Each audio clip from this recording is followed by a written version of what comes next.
Good morning. आज मैं नेपाल जा रही हूँ और मेरे साथ मेरी सिस्टर जा रही है। हमने द्वारका से कैब की है और हम दिल्ली एयरपोर्ट जा रहे हैं। वहाँ से हमारी काठमांडू के लिए फ़्लाइट है, तो हम एंजॉय करते हुए जा रहे हैं। हम दिल्ली एयरपोर्ट पहुँच गए। ये है बाहर का व्यू। फिर हम अंदर जाएंगे। अंदर जाके अपना सिक्योरिटी चेकअप, लगेज देंगे, बोर्डिंग पास लेंगे। तो अंदर जाके हमारा सब कुछ हो गया, चेकिंग हो गई, तो हमें ये बोर्डिंग पास मिल गया। तो अभी हमारी फ़्लाइट में टाइम था, तो हम एयरपोर्ट घूमने लगे। यहाँ बहुत बड़ी मार्केट है, अंदर शॉप्स बनी हुई हैं, ड्यूटी फ्री सामान भी मिलता है। तो उसके बाद हमने थोड़ा सा घूमा और अपना फ़ोटो शूट भी करवाया। हमने अपनी फ़ोटो करवाई दोनों ने, बहनों ने। इसके बाद हम वेटिंग एरिया गए जहाँ से हमारी बोर्डिंग होनी थी। जो दिल्ली एयरपोर्ट है वो बहुत बड़ा है, तो उसमें बहुत चलना पड़ता है। कई लोग अपना पोर्टर भी कर लेते हैं। ये है वेटिंग एरिया, यहाँ से हमारी बोर्डिंग होनी है और अब हम फ्लाइट में बैठ गए हैं।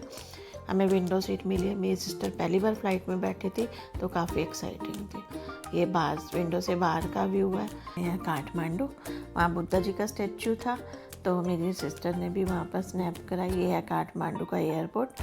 हम यहाँ भी हमारी इमिग्रेशन हुई और सिक्योरिटी चेकअप हुआ और हम उसके बाद लगे लेके हम बाहर जा रहे हैं।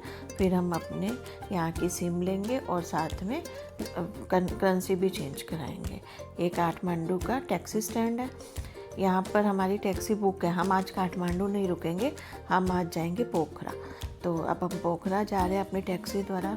हम पोखरा फ़्लाइट से भी जा सकते हैं, अपनी टैक्सी से भी, और बसेस भी चलती हैं वहाँ पर। तो नेपाल हम गाड़ी में भी आ सकते हैं, अपनी गाड़ी में, और बाय फ्लाइट भी आ सकते हैं, बस ट्रेन से भी आ सकते हैं।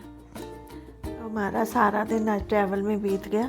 ये होटल जो हमने बुक करवाया था, ये इसका रिसेप्शन एरिया है। अंदर एंट्री बैठने के लिए सोफ़ा, और यहाँ पर हमें पहले इन्होंने वेलकम ड्रिंक दी। यहाँ बता रखा है कि हम कौन सी एक्टिविटी कर सकते हैं नेपाल में। उसके बाद यहाँ पे रिसेप्शन एरिया जहाँ से हमने चेक इन वगैरह की। इसके बाद हम ऊपर जाएंगे अपने रूम में। हम 6 लोग हैं, तो हमने 3 रूम लिए हैं। तो ये है हमारा रूम, जिसमें मैं और मेरी सिस्टर रुकेंगे। यहाँ पे एक अलमीरा लगी थी जिसमें हम अपना लगेज रख सकते हैं। ये इनका वॉशरूम है, बहुत नीट एंड क्लीन था और बड़ा भी था। टेबल पे हमने सामान रख दिया। 2 बेड लगे हुए हैं, इसके ऊपर एक सीनरी लगी हुई है। यहाँ टीवी लगा, इसके नीचे फ्रिज था, एक मिरर लगा हुआ था, एक सोफ़ा भी रखा था बैठने के लिए। यह है बाहर का व्यू। तो बाहर एक छोटी सी बालकनी है, बाहर सारे रेस्टोरेंट बने हुए हैं, और इन नाइट होने के कारण ना इन सारे रेस्टोरेंट में लाइटिंग बहुत है और रौनक बहुत है। और अब रात हो गई तो हम डिनर करने नीचे आए। ये नीचे था। वैसे तो यहाँ बुफे लगता है, लेकिन हम थोड़ा लेट हो गए थे तो हमने ऑर्डर दिया। डिनर करने के बाद हम सुबह उठे तो ये बाहर का व्यू है बालकनी से। काफ़ी हरियाली है यहाँ पर, और यहाँ पर सामने एक लेक भी है। जो मेरी सिस्टर ने पिक करवाई है, उसकी बैक साइड में ही लेक नज़र आ रही है। उसके बाद हम ब्रेकफास्ट करने नीचे चले गए। वहाँ पर बुफे था, ये हमारे होटल में इंक्लूड था। तो ब्रेकफास्ट करने के बाद हम देवीस फॉल देखने चले गए। तो ये है देवीस फॉल की बाहर की मार्केट। ये है बाहर की मार्केट का व्यू। तो थोड़ा सा हमने इसको एक्सप्लोर किया। एक्सप्लोर करने के बाद हम फॉल देखने अंदर चले गए। ये है देवीस फॉल का गेट। इसी के पास ही टिकट काउंटर था। तो यहाँ पर जो टिकट नेपाली लोगों के लिए अलग और इंडियन लोगों के लिए अलग रेट है। यहाँ पर नेपाली नोट ही चलते हैं। जो हमने करेंसी चेंज कराई थी ना, तो इंडिया का 1 रुपीज़ और नेपाल का 1.5 रुपये। इसके बाद गार्ड को टिकट चेक कराई। टिकट चेक कराने के बाद अंदर घूमने चले गए। तो एंट्री करते ही सामने एक मैप बना हुआ था। मैप पर लिखा था कि हम क्या क्या घूम सकते हैं यहाँ पर। तो ये अंदर जाने का रास्ता था, और यहाँ से हम अंदर गए।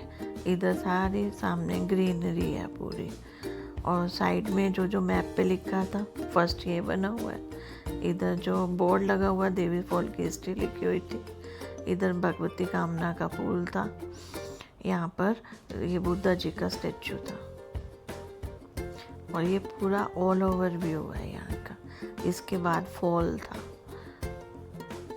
यहाँ पर बोर्डिंग लगा हुआ है, जो उसके ऊपर हिस्ट्री लिखी हुई है यहाँ की देवीस फॉल की, कि क्या हुआ था यहाँ पर। एक देवी नाम की लेडी थी, यहाँ घूमने आई थी। तो जब वो पानी के बहाव के साथ बह गई, इसीलिए इसका नाम देवी फॉल पड़ गया। उसके नाम पर ही फॉल रखा, देवी या देवीज फॉल। ये मनोभगवती कामना का पूल है। यहाँ पर एक स्टेचू है, उसके अंदर ना पैसे डालते हैं और अपने विश मांगते हैं सिक्का डालने से, और जिनका उनको टच हो जाता है कहते हैं विश पूरी हो जाती है। तो हमने भी ट्राई किया वहाँ पर। यहाँ पर किसी का कॉइन टच किया, किसी का टच करके साइड में चला गया। सबने एंजॉय किया। इसके बाद ये है देवीज फॉल, और ये उसका बाहर का व्यू, हर तरफ हरियाली है, लोग अपने फ़ोटो शूट भी कर रहे हैं। और ये ऊपर से व्यू है, फिर नीचे जाना पड़ता है देवीज फॉल देखने के लिए। तो सब लोग नीचे गए, नीचे जाके उन्होंने अपनी पिक भी करवाई। ये इसका बहाव बहुत तेज़ है, उसके बाद और नीचे जाना पड़ता है। उतर के सब नीचे गए, नीचे जाके उन्होंने देवीज फॉल के साथ अपनी पिक करवाई। इसका बहाव ना बहुत तेज़ था, और ये जो पानी है उड़ उड़ के हमारे ऊपर आ रहा था। थोड़ा टाइम बिताने के बाद ऊपर आ गए। यहाँ ये स्टैचू बने हुए थे, ये नंदी महाराज जी का था। इधर शिवलिंग बना हुआ था, लोग उस पर फूल चढ़ा रहे थे। और यही रास्ता आगे भगवती पुल की तरफ भी जाता है। तो एक स्टार्टिंग में जा रहा था, और एक ये रास्ता जा रहा था भगवती पुल की तरफ। उसको विश पुल भी कहते हैं। तो हम भी उधर गए। फिर हमने एक सेल्फी की जिसमें हमने ग्रुप फ़ोटो करी। उसके बाद हम आगे गए जहाँ पे स्टैचू थे बहुत ज़्यादा। तो उन स्टैचू को ना अलग अलग कलर से, कपड़ों से पेंट किया हुआ था।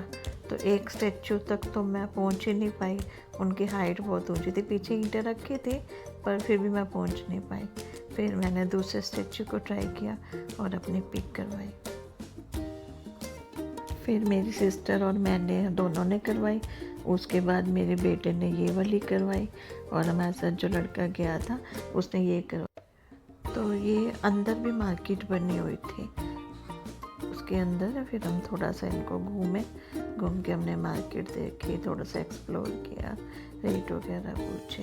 फिर हम बाहर आ गए। बाहर आके हमने खाना वगैरह खाया। खाना खाने के बाद हम पगोड़ा देखने गए, जैसे वर्ड पीस स्तूप भी बोलते हैं। ये उसका रास्ता, ऊपर जाने का बोर्ड लगा हुआ था। बस यहाँ जाने के लिए ना बहुत सारी सीढ़ियाँ चढ़नी पड़ती हैं। इससे ऊपर जाना है हमने, तो हमने गाड़ी नीचे पार्क की, अब हम ऊपर जा रहे हैं। तो मैं तो आधी सीढ़ियों में ही थक गई थी। यहाँ पे इनके कॉफ़ी होम वगैरह बने हुए हैं। यहाँ से ऊपर सीढ़ियों से ऊपर जाना है, और ये लोग तो फटाफट चलते जा रहे थे। और जैसे ये जा रहे थे रास्ते में, इनके फिर डॉगी आ गया, जिससे ये डर गए। उसके ऊपर जाके मैं और मेरी सिस्टर बैठ गए, और यहाँ पे शॉप्स बनी हुई थी, कुछ भी खाने को लेना, आइसक्रीम, कॉफ़ी, कुछ भी। यहाँ रेस्टोरेंट भी बने हुए थे, कॉफ़ी होम भी बने हुए थे। ये है वहाँ का व्यू। यहाँ से ऊपर जाना है, फिर हमने ऊपर जाके फिर सीढ़ियाँ चढ़नी है, तो हम सीढ़ियाँ चढ़ने लगे। और यहाँ से नीचे का व्यू बहुत अच्छा लग रहा था, लेक और घर सब नज़र आ रहे थे। फिर और ऊपर जाने पर सेंटर में बोर्ड लगा हुआ था, विश्व शांति स्तूप। ये सामने विश्व शांति स्तूप है। बस इसके ऊपर फिर से सीढ़ियाँ चढ़नी है, और सीढ़ियाँ चढ़ के फिर ऊपर जाना है। फिर सभी सीढ़ियाँ चढ़ के ऊपर गए। ऊपर जाके जिसने जो भी प्रेयर करनी थी अपनी प्रेयर करी। तो यहाँ पर ऊपर जाके ना मन बहुत शांत होता है। वैसे भी हम कहीं धार्मिक जगह पे जाते हैं तो मन बहुत शांत होता है, तो यहाँ भी एक मन को शांति मिलती थी। इससे ज़्यादा तो हम फोटोग्राफी नहीं कर सकते थे। और यह बाहर का व्यू है, सब ऊपर से देख रहे हैं। और ये ऊपर से नीचे का व्यू देखने में बहुत ही अच्छा लग रहा था। फिर उसके बाद हम नीचे आए। नीचे आने के बाद हम वापस अपने होटल की तरफ चल पड़े। पगोड़ा ना बहुत ऊंचाई पर बना हुआ था, इसीलिए इसकी ज़्यादा सीढ़ियाँ थी। और फिर हमें भूख भी लग गई और हम थक भी गए थे, तो हम एक रेस्टोरेंट में गए जो पास में ही था। क्योंकि बरसात शुरू हो गई थी, ज़्यादा दूर हम जा नहीं सकते थे। और ये रेस्टोरेंट, यहाँ पे स्टेज बनी हुई जहाँ संगीत करते हैं, म्यूज़िक होता है। ये बाहर के हरियाली वगैरह सारे पौधे लगे। बरसात के कारण हम नीचे नहीं बैठ सकते थे, तो हम ऊपर अंदर ही बैठे। अंदर बैठ के जिसको जो भी खाना है उसने वो डिनर में मंगाया। और काफ़ी अच्छा रेस्टोरेंट था और खाना भी अच्छा था यहाँ का। तो मैं इतना घूमने के बाद सबको भूख लगी थी, खाना आने में थोड़ा टाइम था, तो हमने पिज़्ज़ा मंगाया जो हमने मिल बांट के खाया। फिर इसके बाद हमने नेपाली थाली ट्राई की जिसमें दाल, सब्जी, सैलेड बहुत कुछ था। यहाँ की फेमस थाली थी। दही दही भी खाने में बहुत अच्छी थी।